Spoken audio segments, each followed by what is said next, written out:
All right, so we are going to talk about the writing traits of ideas and organization today, two of the fundamental traits in the 6+1 traits of writing, which you will be graded upon these traits throughout all of high school. So just a couple funny pictures to start us off. Research! And back in my day, you couldn't use Wikipedia as a source. A lot of people don't take research seriously, but it is a skill that is vital to your success in life, especially if you're going to be going to college and getting serious careers where you want to make some good money. Research is a mandatory skill, and Wikipedia is still not a good source. All right, so let's start with ideas. Ideas in the 6+1 traits of writing is just the main message, the content of the piece, the main theme, and all the supporting details that enrich and develop that theme. So your idea starts with your topic and your argument on that topic that you will use for your persuasive piece, and then all of the other angles that you are going to present research through, and the supporting details that you are going to use to support your topic. So ideas are the message, the content, the theme, supporting details, and within the ideas you also have the symbolism, so that would include your packaging and your repetend. So your ideas for your multi-genre project: what is your topic or theme? What is your argument for the essay piece? What are your other perspectives and angles that you'll present?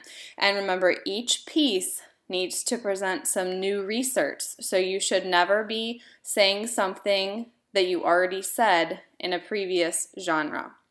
And also with ideas, what supporting details from research are you going to use? So here, just a funny little cartoon. What do you mean all my facts are wrong? I copied everything straight off the internet. Now this is a little bit more creative, not a little bit, a lot more of a creative type of research project than you may or may not be used to. And so just to clarify, it is possible to still plagiarize an assignment like this, and we're going to talk about how to do endnotes and your works cited page and how you should cite everything. So you just have to make sure that you do in fact cite your research that you're using in your creative pieces, and that you use your own wording and not wording that is direct from the source. Okay, so the ideas are strong in a genre of writing when the message is clear and not garbled. The writer chooses details that are interesting, important, and informative, often the kinds of details the reader would not normally anticipate or predict getting to read about.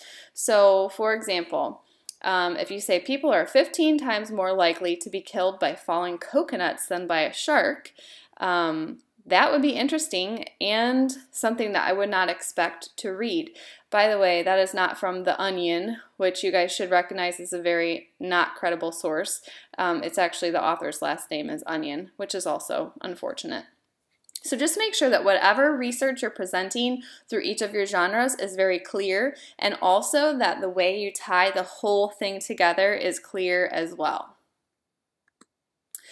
Successful writers do not tell readers things that they already know, so that defeats the purpose of research. You need to think about, what do my readers already know?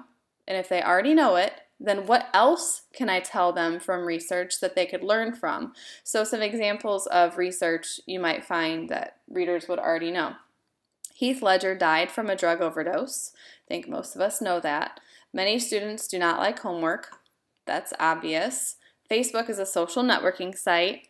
Yes, and so this is a type of research, and these are the type of details that are very boring and that make for a poor research project and would result in a low grade on the ideas trait of writing. So you have to have clear ideas, and they also have to be interesting, and they need to be different ideas from research conveyed through each genre, and they need to be things that we don't already know. Successful writers show readers that which is normally overlooked. Writers seek out the extraordinary, the unusual, the unique, the bits and pieces of life that might otherwise be ignored. So, for example, based upon what you like, like what you click on and like on Facebook, Facebook may know you better than your friends and family. Okay, that would be an interesting perspective or angle to research and to present through a genre of writing, because you could then back that up with the support or the studies that have been done that prove that Facebook might know you better than your friends and family, and that's not necessarily something that people would already know about. And it should be something that would interest most people as well, as long as they're interested in social networking sites. Okay, so just to reiterate, some things you can ask yourself. What is my message? Is my message clear? Did I try hard to make it interesting? And do I have enough information? These questions will tell you whether or not your ideas are strong. Some more thoughts to think about. Look for research that surprises you. What do you enjoy about your topic? Surely there's a reason that you picked it. Make sure you capitalize on that and share that with the readers.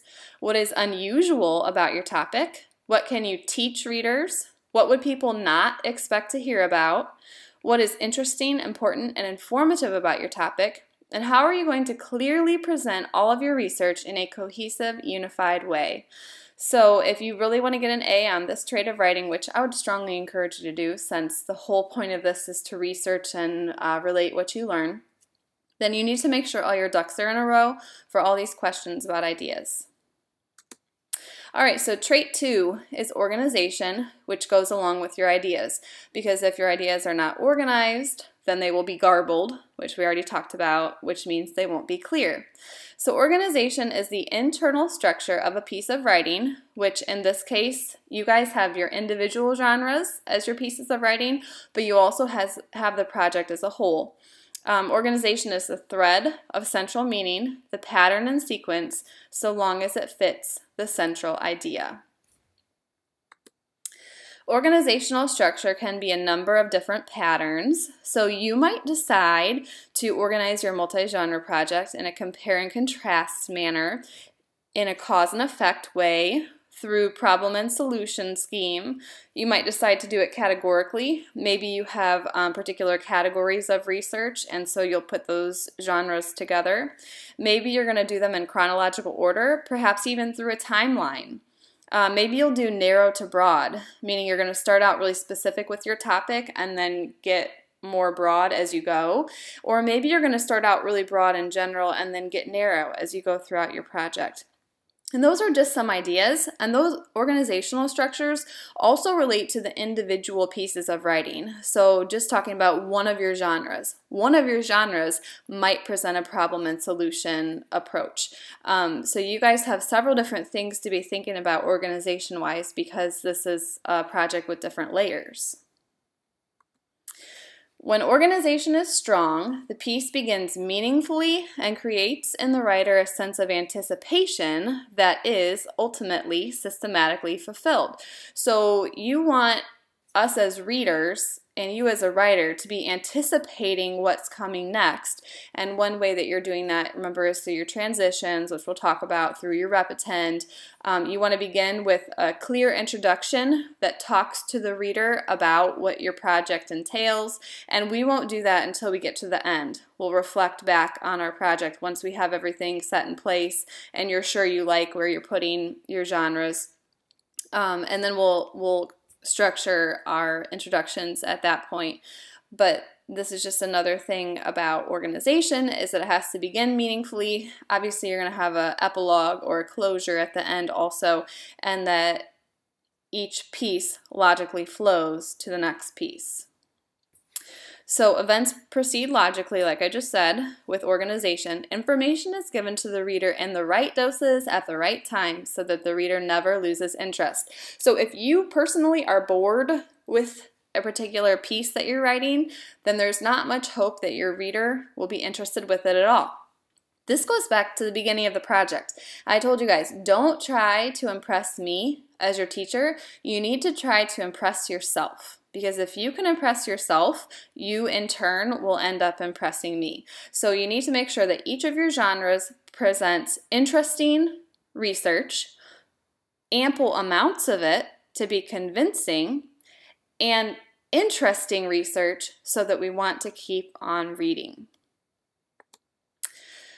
With organization, your connections are strong, which is another way of saying that bridges and transitions from each idea to the next hold up. So for you guys, obviously you're going to have transitions within your pieces of writing, depending on what particular genre of writing you're using. The transitions might be more traditional or more alternative. But throughout the project, you need to have your repetend, which is your transition between each piece that ties them logically together. The individual pieces and the overall project, if you want to do well with organization, should close with a sense of resolution. That doesn't mean you can still have, like, let's say you do a short story for one of your genres. You could still have a cliffhanger ending, but the whole project would need to still have a sense of resolution, and there should still be a sense of resolution to the research aspect of it, or the ideas that you're presenting through that short story. Organization-wise, you need to make sure that you tie up any loose ends, that you bring things to satisfying close, and that you answer important questions while still leaving the reader something to think about. So it's a really delicate balance of how much you should tell the reader through research, and also how much you want to let them think about it and ponder about it.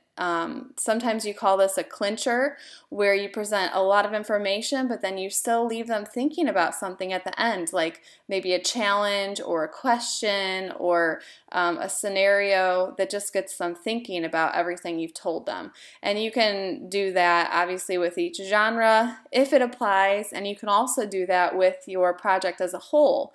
Maybe part of your conclusion or your epilogue will do that for the reader, provide something to think about.